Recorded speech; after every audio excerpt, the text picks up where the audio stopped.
जय श्री ओम नमः सिद्धेभ्यः। जय श्री महावीराय नमः। जय श्री परम्पराचार्य गुरुवे नमः। जय श्री उमा स्वामी गुरुवे नमः। जय श्री शांति सागर गुरुवे नमः। जय श्री विद्यानंद गुरुवे नमः। मोक्ष मार्गस्य नेतारं भेत्तारं कर्म भूभृतां ज्ञातारं विश्वतत्त्वानां वन्दे तद्गुणलब्धये। मङ्गलं भगवान् वीरो मङ्गलं गौतमो गणी मङ्गलं कुन्दकुन्दार्यो जैन धर्मोस्तु मंगलम्। तत्वार्षुत परम मांगलिक ग्रंथ है। आचार्य कुंद के शिष्य आचार्य उमा स्वामी द्वारा यह विक्रम की प्रथम शताब्दी में लिखा गया है। इसकी भाषा संस्कृत शैली सूत्रात्मक है। 10 अध्याय हैं, 7 तत्वों का जिसमें वर्णन है। हम सभी लोग दूसरा अध्याय का अध्ययन कर रहे थे, जिसमें अपने देखा जन्म और जन्म के भेद और जन्म के स्वामी। यह एक क्रम चल रहा है। आप देखेंगे तो क्रम से चल रहा है। पहले बताया कि मरण करके जीव कौन सी गति में रहता है, तो बोले विग्रह गति में रहता है, अविग्रह गति में रहता है। और फिर जन्म लेता है तो कौन सा जन्म लेता है, तो कल बात कही सम्मूर्छन जन्म, गर्भ जन्म और पोत जन्म में धारण करता है, उपाद जन्म में धारण करता है। इस प्रकार 3 जन्म के यहाँ भेद किए और उसके स्वामी भी बताए। आज जो उत्पत्ति का स्थान है उसकी चर्चा करेंगे। उत्पत्ति के स्थान को योनि कहते हैं, जहाँ पे जीव का उत्पत्ति होती है, जन्म लेता है, जहाँ से उसे कहते हैं योनि। तो इस प्रकार से आज जो वर्णन चल रहा है जीव के उत्पत्ति स्थान के बारे में वर्णन चलना है। तो अपन आइए, जो अपना 32वां नंबर सूत्र छूट गया था, जैसे हमने कहा था कि इस सूत्रों के बाद आपको 32 नंबर सूत्र सुनाएंगे, तो आप सब लोग अपनी जिनवाणी खोल लीजिए। एक बार उच्चारण हम करेंगे, पुनः आप लोग। सचित शीत संवृतः शेतरा मिश्रास चैकश तद्योनियः। सचित शीत संवृता शेतरा मिश्रास चैकश तद्योनियः। इस प्रकार इस सूत्र का उच्चारण हुआ और हम सब अभी इसको एक बार बोर्ड के माध्यम से भी समझ लेते हैं। सूत्र दूसरे अध्याय का 32वां नंबर है। क्या पढ़ा अपन ने? सचित शीत संवृतः शेतरा मिश्राश, सातक लेंगे, मिश्राश चैकश तद्योन्यः। इस प्रकार से शीत का उच्चारण है। अब देखिए सूत्र में क्या बोल रहे हैं। सचित, पहले नंबर में क्या लिखा है? सचित। घबराने की जरूरत नहीं है, इन सब के बहुत सरल अर्थ हैं और अपन अर्थ देखेंगे। सचित शीत संवृता, पहला सचित, दूसरा शीत, तीसरा संवृतः, संवृत। ठीक है ना? 3 शब्द याद हो गए आपको, सचित शीत और संवृत। से तरह की संधि करेंगे, सा इतर। इतर मतलब होता उल्टे, विलोम। सहा मतलब उसके विलोम। किसके विलोम? इनके विलोम कर दो। तो सचित का विलोम करेंगे तो अचित हो जाएगा। क्या हो जाएगा? अचित। शीत का विलोम करेंगे तो उष्ण हो जाएगा, ये ठंडा, और ठंडे का गर्म, उष्ण। ये सचित जीव सहित, और जीव रहित का कर देंगे अचित, तो सचित अचित। शीत उष्ण, ये है संवृत, ढकी हुई, ढका हुआ। और इसका उल्टा क्या हो जाएगा? विव्रत। विव्रत मतलब हो जाएगा ढकी, खुली हुई। तो इस प्रकार से संवृत और विवृत। तो इतर मतलब क्या हो गया? विलोम, उल्टे। तो सचित एक और अचित दूसरा, शीत एक और उष्ण दूसरा, संवृत एक और विव्रत दूसरा। इस प्रकार से कितने हो गए? 6 हो गए। कितने भेद हो गए अपने पास? 6 भेद इस पहली लाइन से अपन को पता चल गया।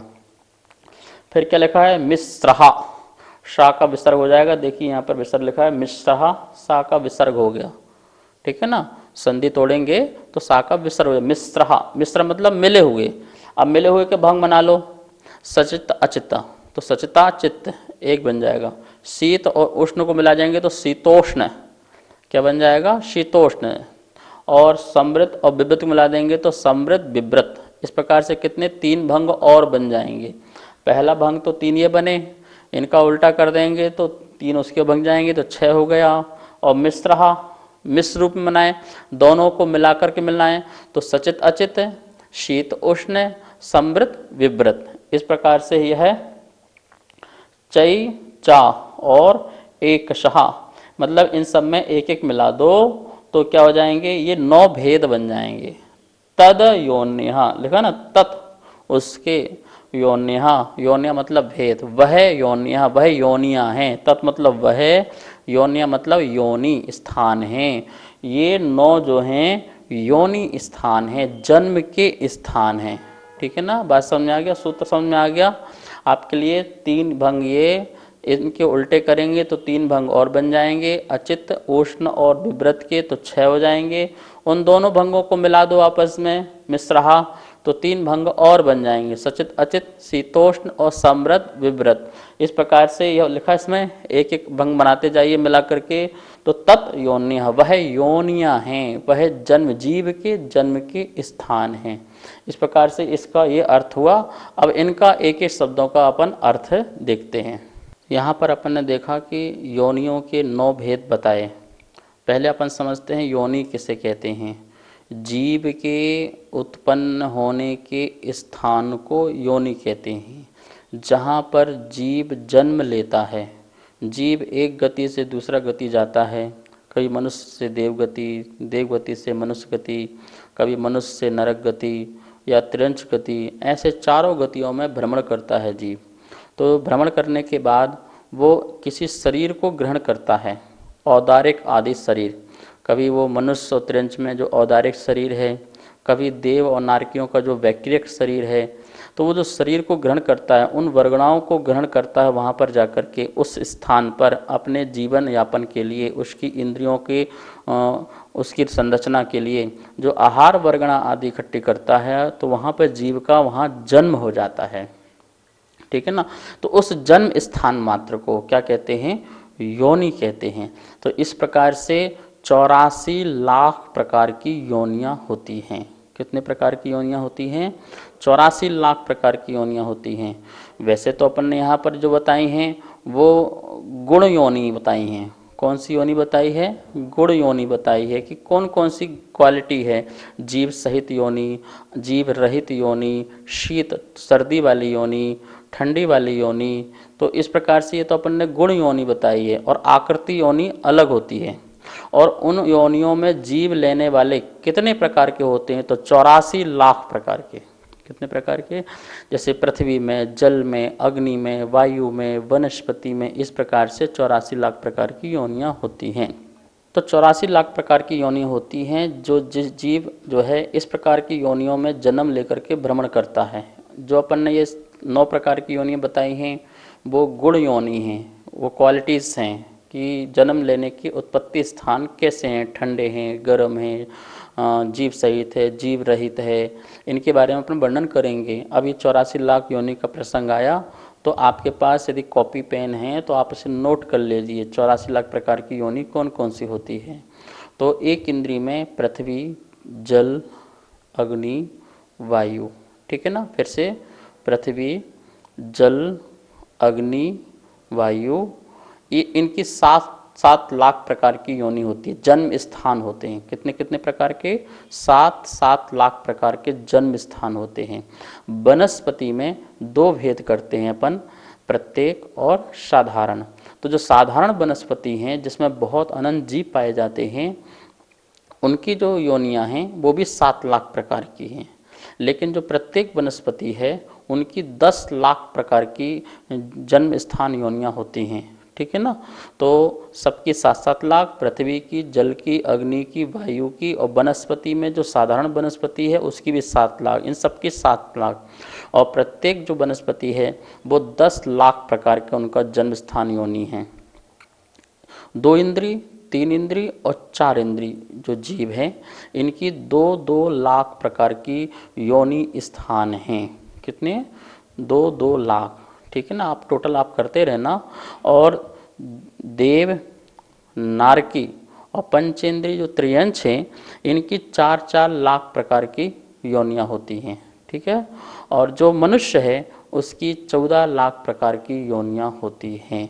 इस प्रकार से इन सबको हम टोटल करेंगे तो ये सारी की सारी 84 लाख योनियां हो जाएंगी। हम 84 लाख योनियों में अनेक बार जन्म लिए, अनादिकाल से जन्म लेते आ रहे हैं, लेकिन इसके चक्कर से आज तक नहीं निकले हैं। शरीर के प्रति मोह होने के कारण, शरीर के से संबंधित जितनी भी वस्तुएं हैं और जितने भी व्यक्ति हैं उनके प्रति राग होने के कारण, ये राग, द्वेष और मोह ने हमें बार बार संसार में जन्म लेने के लिए प्रेरित किया है। इसमें गलती जो है वो हमारी है, क्योंकि यह कार्य हमने ही किया है। हमने ही विभाव परिणाम किए, हमने ही अपनी आत्मा को विकृत किया और कर्म आकर के बंधे, और उनके उदय से फिर हमें संसार में जन्म और मरण करना पड़ा। तो इस प्रकार से आपने ये 84 लाख प्रकार की योनियां देखी। अब अपन सूत्र में चलते हैं कि सूत्र में जो योनियां बताई गई हैं 9 प्रकार की, वो किसे कहते हैं। तो इस प्रकार से योनि के बारे में अपन जानते हैं। नमोस्तु आचार्य श्री, जन्म और योनि में क्या भेद है? जन्म और योनि में जो भेद है, आधार और आधेय का भेद है। आधार मतलब जिसके आधार से, आश्रय से जहाँ जन्म जीव का होना है उसे अपन योनि कहेंगे। और जिसका जन्म, जहाँ पर जिसका जन्म हो रहा है, जो जन्म ले रहा है, वो आधेय हो जाएगा। जैसे ये सिंहासन है, ये चौकी है, ये आधार है किसका? पुस्तक का। तो पुस्तक का आधार क्या है? ये चौकी है। तो ये जो ये है, ये हो गया योनि, इसके स्थान, इस जीव का स्थान। जन्म तो जीव ले रहा है ना, जन्म तो यहाँ पे शरीर का हो रहा है कि शरीर का रूप बन रहा है, आकार बन रहा है, तो वो जन्म हो गया आधेय। क्या हो गया? और वो आधेय किसके आश्रय है, किसके आधार पर है? तो एक स्थान होगा, उस स्थान का नाम हो गया आधार। तो योनि को कहेंगे अपन आधार, और उस आधार से जो जन्म लेने वाला जीव शरीर आदि है उसको बोलेंगे आधेय। तो इस प्रकार से योनि और जन्म में यही अंतर है, आधार और आधेय का। अब आप देखिए यहाँ पर आपको स्लाइड दिखाई दे रही होगी, और इस स्लाइड में लिखा है योनि। योनि की अपन पहले 2 भेद करते हैं, एक आकृति और एक गुण। आकृति योनि और एक गुण योनि। क्या लिखा है आकृति योनि में? उत्पत्ति स्थान की जो आकृति होती है उसे अपन आकृति योनि कहेंगे। क्या कहेंगे? कोई भी जीव जहाँ स्थान में जन्म लेता है तो जन्म का एक स्थान की कोई आकृति होती है, और वो उस आकृति को क्या कहते हैं? योनि स्थान कहते हैं। जैसे मान लो ये बेंच है, इस बेंच में भी अंदर कीड़े लग जाएं तो वो कीड़े का जो जन्म ले रहा है वो भी एक आकृति स्थान होगा। ठीक है ना? तो वो आकृति भी क्या कहलाएगी? वो योनि स्थान कहलाएगी। ये दीवार है, दीवार के अंदर कोई जीव पैदा हो जाए, आलू के अंदर कोई जीव पैदा हो जाए, कहाँ जहाँ भी कोई जीव जन्म लेगा वहाँ पर उसका स्थान कहलाएगा, वो आकृति जरूर होगी। तो वो आकृति क्या कहलाएगी?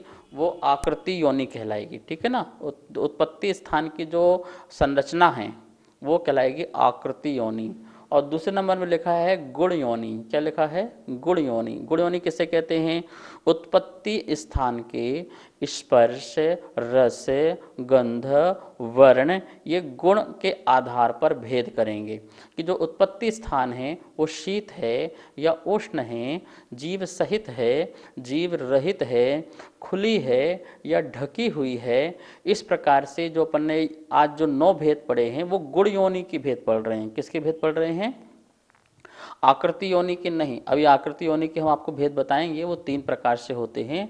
अभी अपन जो सूत्र में देख रहे हैं वो 9 प्रकार के जो भेद पड़े हैं वो गुण योनि, कि जहाँ पे जीव ले रहा है, जैसे कि बर्फ में कोई जीव ले तो वो कौन सी योनि कहलाएगी? वो शीत योनि कहलाएगी, क्योंकि वहाँ पर ठंडा, सर्दी, तो सर्दी में जन्म लेने वाले और ठंड में स्थान में जन्म लेने वाले, उनकी जो जीव की उत्पत्ति का स्थान होगा वो शीत योनि होगी। ठीक है, एग्जाम्पल की ओर पे अभी अपन उसके एक एक का अलग अलग से वर्णन करेंगे। तो अभी अपन 2 बात समझें। योनि 2 प्रकार की, एक आकृति योनि और एक गुण योनि। आकृति मतलब आकार, जहाँ पर जीव को जन्म लेना है वो योनि का क्या आकार है उसका नाम आकृति योनि। ठीक है।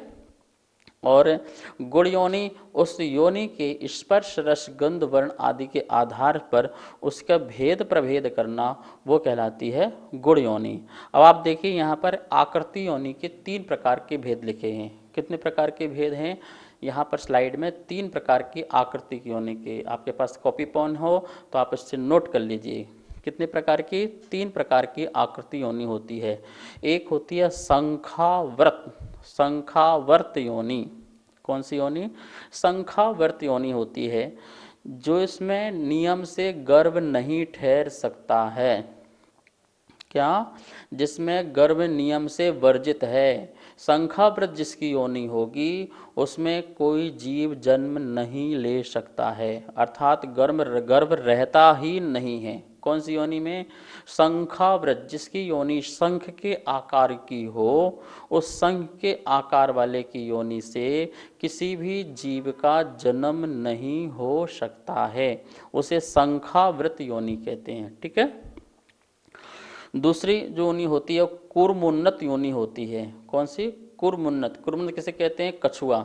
जैसे कछुए की पीठ उठी होती है, ऐसे ही जन्म स्थान की जो योनि है उसका स्थान ऊपर उठा हो वो कहलाता कूर्मोन्नत योनि कहलाती है। इस कूर्मोन्नत योनि से क्या होता है? महापुरुषों का जन्म होता है।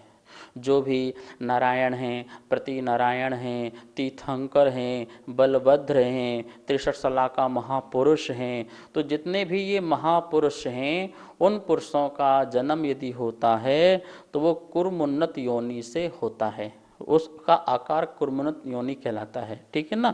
उसमें ऐसे महापुरुषों का जन्म होता है। यही इसमें लिखा है, देखिए, तीर्थंकर, सकल चक्रवर्ती, अर्ध चक्रवर्ती, नारायण, प्रतिनारायण, बलभद्र आदि, इन सब का जो जन्म होता है ये दूसरे प्रकार की जो आकृति योनि है उससे होता है। और तीसरी जो योनि लिखी है वंश पत्र योनि लिखी है। वंश पत्र मतलब क्या होता है? जैसे बांस का जो पत्ता होता है उसके आकार की जो योनि होती है वो वंश पत्र योनि होती है। उनसे सभी का, सामान्य व्यक्तियों का जन्म होता है, चाहे वो तिरंछ हो और चाहे वो मनुष्य हो। गर्भज जन्म वाले जो जीव हैं उनका वंश पत्र योनि में इस प्रकार से यहाँ पर जन्म होता है। तीसरी योनि में सामान्य से सभी व्यक्तियों का, संसार में जो अपने जन्म देख रहे हैं, बालक का, बालिका, किसी का भी जन्म होता है, तो वो जो तीसरी प्रकार की योनि स्थान है वहाँ से इस जीव का सबका जन्म होता है। इस प्रकार से आकृति योनि है वो 3 प्रकार की अपन ने समझी। अब अपन सूत्र में चलते हैं। जिस सूत्र में अपन ने 9 प्रकार की योनियां पढ़ी थी वो गुण योनि है। कौन सी योनि है? वो गुण योनि है। वो गुण योनि के क्या क्या अर्थ होते हैं उसको अपन देखते हैं। अब अपन यहाँ पर गुण योनि के भेद जो अपन ने पढ़े थे एक बार पुनः देख लें। एक होती है सचित योनि, दूसरी होती है अचित योनि, सचित का उल्टा अचित। तीसरी शीत योनि और शीत का उल्टा उष्ण योनि। और ये 4 योनि हो गई। और फिर एक है संवृत योनि, अर्थात ढकी हुई, जो किसी को दिखे ना। कभी आप देखिए ज़मीन से जीव निकलते रहते हैं और निकल के बाहर आ रहे हैं, हमको दिखती नहीं है, तो वो संवृत योनि। और विवृत मतलब खुली हुई, खुले स्थान पर, यहीं पर स्थान पर जीव पैदा हो जाए जो दिख भी जाए, वो विवृत योनि। इस प्रकार से कितने भेद हो गए? ये 6 भेद हो गए। इनको अपन मिला दें, मिश्र कर दें तो सचिता चित्त अर्थात सचित अचित, शीत उष्ण प्लस शीतोष्ण, संवृत विवृत, इस प्रकार से ये 9 प्रकार की ये गुण योनि होती हैं। अब अपन एक एक योनि के बारे में समझते हैं। सचित योनि चेतन के साथ जो रहे वे सचित हैं, अर्थात जीव सहित योनि को सचित योनि कहते हैं। चेतन सहित योनि को, जैसे है आलू है, गाजर है आदि जो भी हैं, इनमें जो जीव पैदा हो जाते हैं वो सचित योनि कहलाते हैं। जीव तो है ही है और जीव के साथ और भी जीवों का जन्म होता रहे, वो कौन सी योनि है? वो सचित योनि है। ठीक है ना। अचित योनि चेतना से रहित जो योनि है, स्थान है, वो अचित योनि है। जैसे आप गेहूँ घर में रखे हैं, अब उसमें तो बोलते वो अचित है, उसमें कोई जीव तो नहीं है, लेकिन उसमें जीव पैदा हो जाए, घुन पैदा हो जाए, गेहूं के अंदर, चने के अंदर, किसी भी अनाज के अंदर, जो सूखे हुए अनाज आदि हैं उनके अंदर कोई जीव पैदा हो जाए तो वो कौन सी योनि कहलाएगी उनकी? वो अचित योनि कहलाएगी, क्योंकि गेहूं जो है वो सचित तो नहीं है, गेहूं जीव युक्त तो नहीं है, क्योंकि फसल पक जाने के बाद उसमें से जीव निकल चुका है। अब गेहूं जो हो गया है वो अचित हो गया है। अब उसमें भी जीव पैदा हो जाए रखे रखे, उसके अंदर घुन लग जाए। अभी कभी आपने देखा होगा चने के अंदर, मटर के अंदर या गेहूं के अंदर जीव अंदर जन्म ले लेता है, वो अंदर अंदर उसको खाता पीता रहता है, वो घुन लग जाता है जिसको अपन बोलते हैं। तो वो कौन सी योनि कहलाएगी? वो अचित योनि कहलाएगी। अथवा आपके कोई फर्नीचर हैं, फर्नीचर में कीड़े लग गए, उसमें जीव पैदा हो गए, तो उसके अंदर जो जीव जन्म लिया वो कौन सी योनि कहलाएगी? वो अचित योनि कहलाएगी। ठीक है ना, समझ में आ गया ना। एक अपने फल रखे हुए हैं, फलों के अंदर जीव पैदा हो जाए, या पेड़ में फल लगे हुए हैं उनके अंदर जीव पैदा हो जाए, आलू गाजर आदि के अंदर, तो वो तो हो गया सचित योनि हो गई। ठीक है ना। अपना यह शरीर है, इस शरीर के अंदर भी कितने जीव पैदा होते हैं, कितने बैक्टीरिया पैदा होते हैं, तो वो सचित योनि हो जाएगी। कौन सी हो जाएगी? वो सचित योनि हो जाएगी। और जिसमें जीव ना हो, ऐसे अचेतन पदार्थों के अंदर भी कोई जीव जन्म ले ले तो उसे अपन कहेंगे अचित योनि कहेंगे। सचित और अचित दोनों मिश्र योनि को कहेंगे सचित अचित योनि। चेतन और पुद्गल सहित उत्पत्ति स्थान को, चेतन और पुद्गल सहित उत्पत्ति स्थान को सचित अचित योनि कहते हैं। जैसे माता का गर्भ, जो माता है वो अपने आप में सचित है, जीव सहित है, और उसमें जीव जन्म ले, वहाँ पर पुद्गल भी है, ये शरीर पुद्गल भी है, शरीर पुद्गल और जीव आत्मा चेतन, तो दोनों मिल गए, और दोनों स्थान पर कोई जीव आके जन्म ले तो वो योनि कहलाएगी सचित अचित योनि कहलाएगी। जीव सहित और जीव रहित दोनों प्रकार के स्थान पर जिस जीव का जन्म हो उसे सचित अचित योनि कहते हैं। नमोस्तु आचार्य श्री। देव और नारकियों में कौन सी योनि होती है? जैसा कि मैंने आपको बताया था कि देव और नारकियों की जो जन्म की सैया है, उत्पाद सैया है, वो उपाद है। मतलब जैसे बेड पड़ा हुआ है वहाँ पे जीव जाए और जन्म हो जाए, उपाद। और नारकियों की जो उष्ट आदि, शंख, ऊँट के मुँह के आकार के आदि, घंटा आकार के आदि उनका जन्म स्थान होता है, तो वो अचित योनि कहलाती है। कौन सी योनि कहलाती है? वो उनकी अचित, वहाँ कोई जीव नहीं है। जैसे बेड में कोई आया जीव जन्म ले ले, ऐसे वहाँ देव, यहाँ से कोई मनुष्य मर के गया और देव पर्याय में जाके वहाँ पे बेड बना हुआ है, सैया, वहाँ पे गया और एकदम से जीव बन गया, वो देव बन गया, देव पर्याय को प्राप्त हो गया, तो वो कौन सी योनि है? वो अचित योनि है। ठीक है ना। ऐसे ही नारकियों की भी कौन सी योनि है? वो घंटे आकार जैसे बने हुए जीव वहाँ से गया और तुरंत जन्म ले लिया, तो वो भी कौन सी योनि कहलाएगी? अचित योनि कहलाएगी। ठीक है। साधारण वनस्पति का जो जीव हैं उनकी तो सचित योनि कहलाएगी, देव और नारकियों की अचित योनि कहलाएगी। और जो गर्भज हैं, जो मनुष्य आदि हैं, त्रिंच आदि जो गर्भज जीव हैं, उनकी सचित अचित योनि कहलाएगी। इस प्रकार से इन तीनों की व्यवस्था को अपन को ऐसा समझना है। तो आज अपन ने 3 प्रकार की योनियाँ पढ़ी, 9 प्रकार में से 3 प्रकार की गुण योनि पढ़ी। जीव सहित योनि सचित योनि, जीव रहित योनि अचित योनि, और जीव और अजीव दोनों सहित योनि को सचित और अचित योनि कहते हैं। अपन इन 3 योनियों के बाद जो और योनियाँ 6 बची हुई हैं उनका अपन कल अध्ययन करेंगे।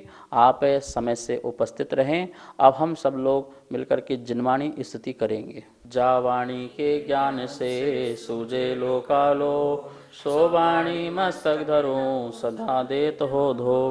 हे जिनवाणी भारती तो हे जपो दिन रेन, जो तेरा सरना धरे सो पावे सुख चैन। सभी को बहुत बहुत मंगल आशीर्वाद।